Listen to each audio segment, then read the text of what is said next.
This is an alternate technique for a double welt or jetted pocket. This is the front of my jacket. This is my pocket that's going to be on an angle. So I've cut two pieces of pocketing that are the depth of the pocket plus 3 inches and two pieces of bias fabric, one of which I've serged off. It will become the facing. The other will become the jets. I've also put a piece of interfacing on the reverse to support the pocket. Mark a line down the middle of the bias, the length of the finished pocket opening. Pin and baste the bias piece to the face of the jacket. Stitch 1/4 inch each side of the center line. Do not backstitch. Stop exactly at the cross marks. Pull the thread through to the wrong side and tie it off.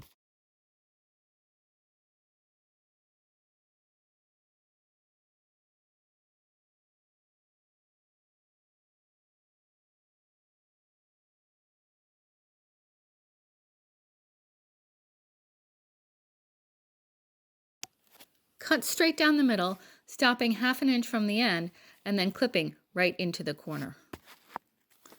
Press the seam allowances open. Fold the seam allowance around the jet and baste it in place. Also, pull the triangles back so that you can't see that seam and press everything in place. Lay the pocketing on top of the face, remarking the top line so that it's the same angle as the pocket.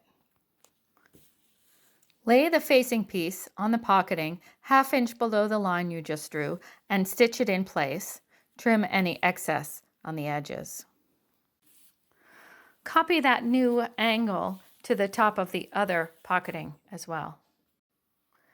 Lay the pocketing that doesn't have a facing onto the inside of the pocket and then flip it over and stitch it 1/4 inch from the edge of the bottom. Top stitch by machine or pick stitch the bottom welt in place.